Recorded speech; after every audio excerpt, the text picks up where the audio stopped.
Hi, everybody. Thanks for joining me today. I'm recording this video so that you can learn a little bit about me, Matt Feldman, and why I'm running for the member-at-large spot for the American Evaluation Association Board.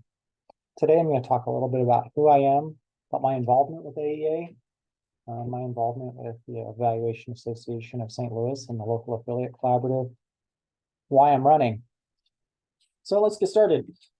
So you should know that I first learned about the American Evaluation Association when I was a research assistant working on my doctorate at Iowa State. I worked for the Research Institute for Studies in Education, and we were an evaluation shop. I knew a little bit about consulting, but not that much about program evaluation, and that's where I learned about it. I took one whole course in program evaluation before I was in fact, I was doing evaluation before I'd ever even taken a course. But it was a great experience. I was there for 4 years. I did a postdoc there for a year.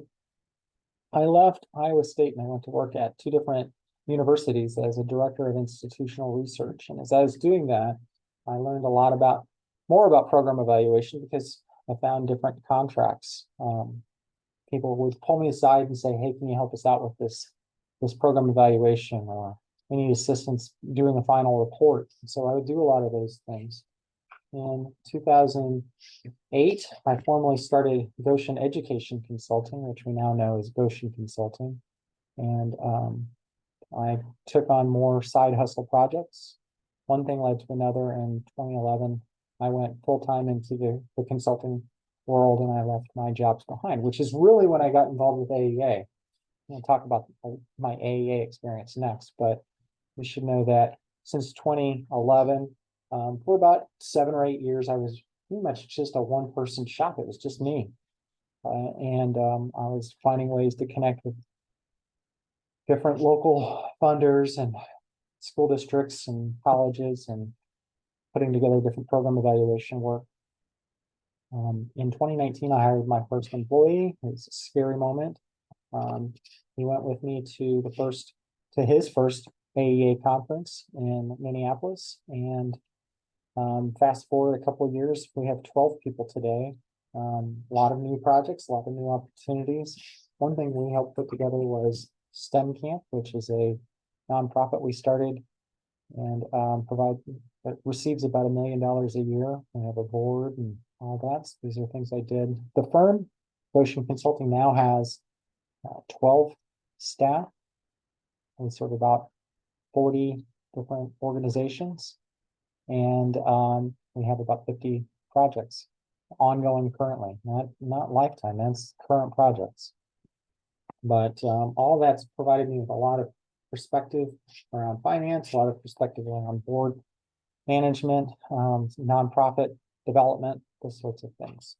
Specific to AEA, if you know me, you probably know I'm affiliated with Independent Consulting, to Topical Interest Group. That's my primary home.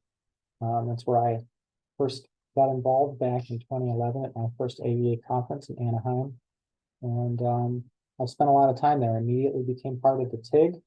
In fact, we didn't have a logo. I created this logo with the TIG with some money that we had left over from a dinner that we did back in Atlanta back in, I think, 2015, 2017. It doesn't matter.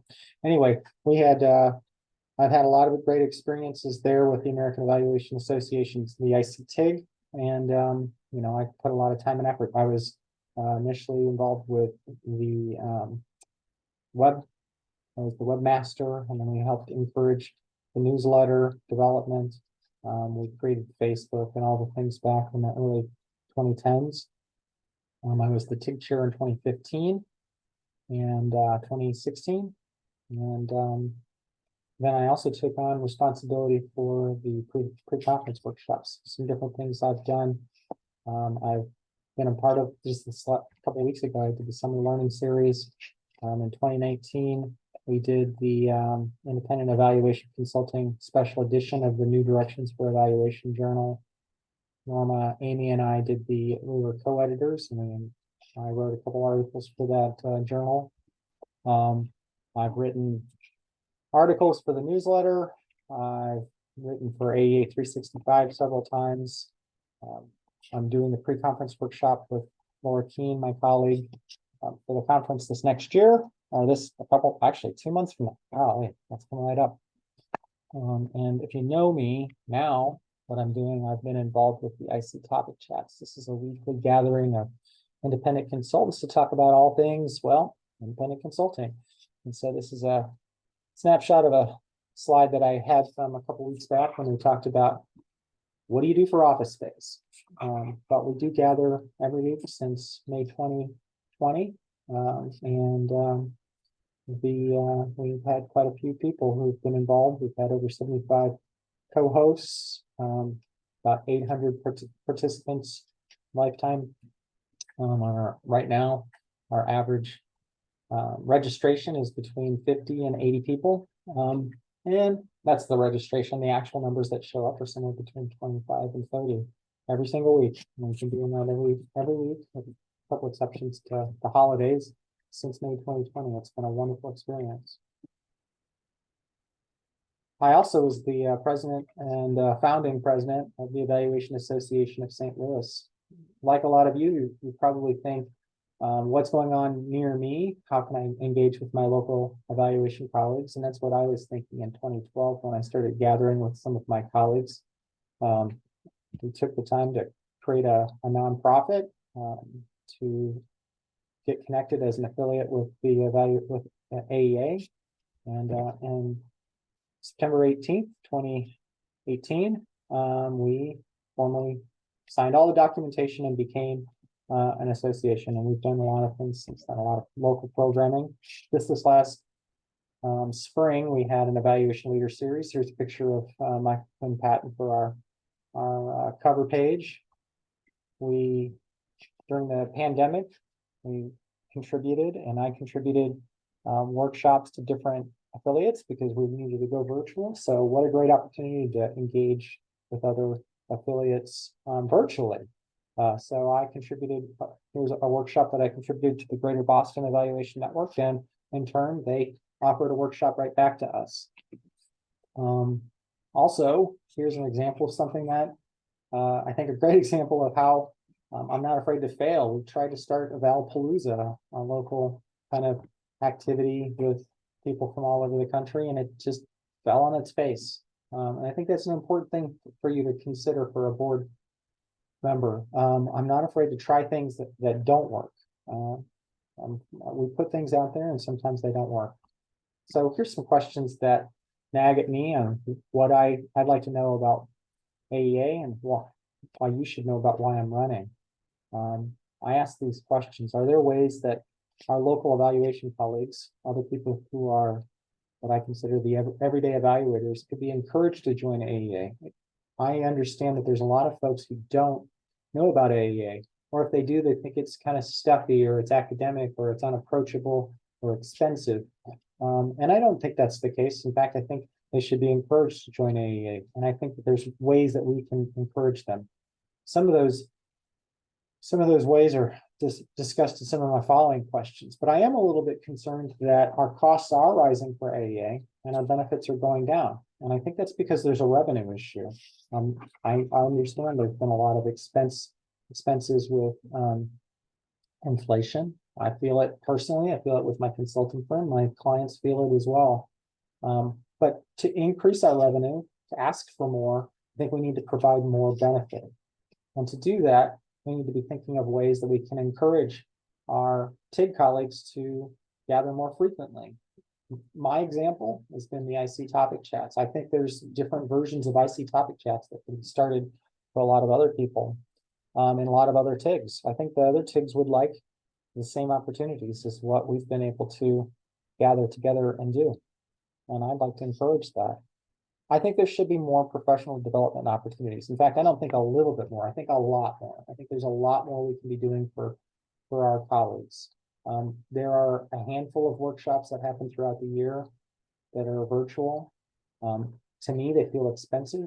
And frankly, as a workshop presenter, I feel like the workshop presenters are underpaid. I think there should be a lot more opportunities created there. And I think all of that would generate greater revenue for the association, which would affect you know, that second piece that I was just talking about, the second bullet that you see right above.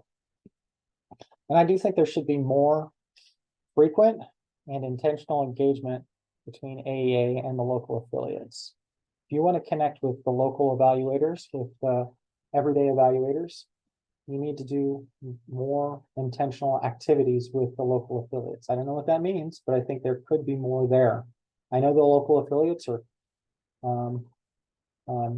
they're definitely connecting with their local evaluators, but I think that there could be more leadership, there could be more connection there. There could be more that's provided to them. I'm not advocating for a chapter setup. I do feel like I like the separation between the local affiliate organizations and AEA, but we can find ways to connect better that can basically improve the situation for both organizations.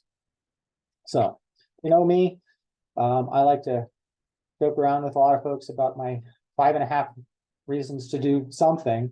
That's a Jeffrey Gitomer and reference. He's a author who does 10.5 principles for this or 10.5 ways to do that. Anyway, so I talk about 5.5 key reasons to do something. So for this, I'm going to give you 5.5 key reasons to think about voting for me to be your new board member. First, I do have board experience. I helped found EASL, the Evaluation Association of St. Louis, and I've developed a fairly successful consulting firm that continues to grow year after year.